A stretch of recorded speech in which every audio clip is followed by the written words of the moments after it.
Good morning, students of class 8.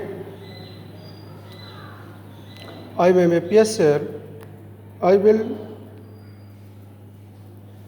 teach chapter 5, means revision of chapter 5.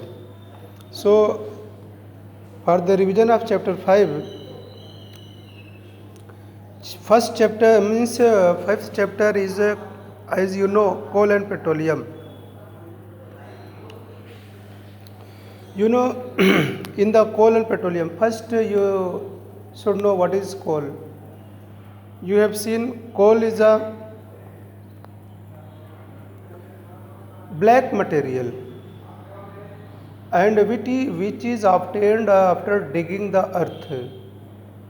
Black colour का material होता है जो मिट्टी या धरती की खुदाई करने से मिलता है। ब्लैक कलर का होता है क्योंकि उसमें कार्बन परसेंटेज होते हैं, कार्बन होता है, कार्बन एक एलिमेंट होता है, वो पाया जाता है और उस कार्बन के कारण ये काला होता है और इसी को कोल बोलते हैं। जलाने के काम आता है, इसको जला करके हीट एनर्जी प्राप्त किया जाता है। और अब अकॉर्डिंग टू योर बुक, आपकी बुक में है, पहला हेडिंग है नेचुरल रिसोर्स। तो पहले हमको जानना पड़ेगा कि रिसोर्स क्या होता है। Anything which fulfil our needs is called resource. Understood? Anything which fulfil our needs is called resource, मतलब कोई भी चीज़, संसार कोई भी वस्तु जो हमारी किसी एक आवश्यकता को पूरी करती हो उसे हम रिसोर्स कहते हैं। जैसे पानी हो गया, वाटर, एयर, सॉइल, एक्सेट्रा, ये सब रिसोर्स हुए। इनको अगर ये रिसोर्स नेचर के द्वारा प्रदत्त है, नेचर के द्वारा दिया गया है, तो उसे बोलेंगे नेचुरल रिसोर्स। अगर ये रिसोर्स मैन मेड है तो उसे बोलेंगे मैन मेड रिसोर्स। लेकिन आपको पढ़ना है इस चैप्टर में नेचुरल रिसोर्स। अब इसके टाइप्स दिए गए हैं यहाँ पर। टाइप्स ऑफ नेचुरल रिसोर्स दो, इनएग्जॉस्टिबल और एग्जॉस्टिबल बोला गया है। पहला बेसिस, इनएग्जॉस्टिबल का मतलब होता है कि जो ख़त्म ना हो, एग्जॉस्टिबल का मतलब होता है जो ख़त्म हो जाए, जिसको हम रिपीट ना कर सकें, मतलब कम समय में पुनः उसको बना ना सकें या तैयार ना कर सकें, उसे बोलते हैं एग्जॉस्टिबल। जिसको हम बार बार यूज कर सके उसे इनएग्जॉस्टिबल बोलते हैं। इनएग्जॉस्टिबल में जैसे सनलाइट हो गया, वाटर हो गया, एयर हो गया, सॉइल हो गया, ये सब इनएग्जॉस्टिबल, मतलब कि इनको हम कई बार यूज कर सकते हैं। लेकिन एग्जॉस्टिबल जो होते हैं उनको हम एक ही बार यूज कर सकते हैं। कोयला एक बार जलने के बाद उसकी राख काम में नहीं आएगी, जलाने के काम नहीं आएगी। पेट्रोल एक बार जल गया, धुआं बनकर उड़ गया, फिर उसका धुआं हम यूज नहीं कर पाएंगे। तो ये सब एग्जॉस्टिबल हुए। सेकंड बेसिस है renewable and non renewable. Renewable का मतलब जिसको हम रिन्यू कर सके, तैयार कर सके, बना सके, पुनः जैसे था वैसे यूज कर सके, उसे बोलते हैं रिन्यूएबल।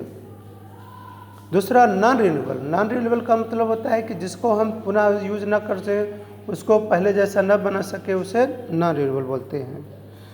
अब नॉन रिन्यूएबल में जैसे होता है कोल, कॉपर, नेचुरल गैस, ऑयल, ये सब नॉन रिन्यूएबल में आते हैं। रिन्यूएबल में क्या क्या आएंगे, बुक में आपके दिया है, पेज नंबर 51 में, वहाँ से पढ़ लीजिए। वाटर हो गया, प्लांट हो गया, एनिमल हो गया, ये सब रिन्यूएबल में होते हैं। फिर आता है फॉसिल फ्यूल्स, हेडिंग है पेज नंबर 52 में। फॉसिल फ्यूल्स, ये रिवीजन करवा रहा हूँ, चैप्टर 5 याद रखिएगा। चैप्टर 5 रिवीजन है, एक्सप्लेन कर रहा हूँ। जो ना सुने हैं वो फिर से सुन लें इसके लिए। तो फॉसिल फ्यूल्स का मतलब होता है वो फ्यूल्स जो लिविंग थिंग की बॉडी के डिकम्पोज होने से बनता हो। लिविंग थिंग की बॉडी के लिए डिकम्पोज होने से जो बनता है उसे फॉसिल फ्यूल बोलते हैं। जैसे कोल हो गया, पेट्रोल हो गया, ये सब फॉसिल फ्यूल्स में आते हैं। क्योंकि बहुत साल पहले एनिमल एंड प्लांट्स दब गए, मर करके, डाइड, मतलब डेथ हुआ, डेथ होने के बाद वो नीचे दब गए और उनकी बॉडी से कोल और पेट्रोलियम बन गया। इनको बोलते हैं फॉसिल फ्यूल्स। फिर आता है types of coal. Types of coal में क्या होगा? पहला नंबर एंथ्रासाइट होगा। यहाँ आपकी बुक में 3 टाइप का दिया, एंथ्रासाइट, लिग्नाइट एंड बिटुमिनस। अब इसमें जो होता है, एंथ्रासाइट इज हार्डेस्ट कोल होता है, it has highest carbon content, सब ज़्यादा परसेंटेज कार्बन एंथ्रासाइट में होता है। अब lignite is the softest, but इसमें कार्बन का परसेंट बहुत लो है। लिग्नाइट में कार्बन परसेंट बहुत लो है।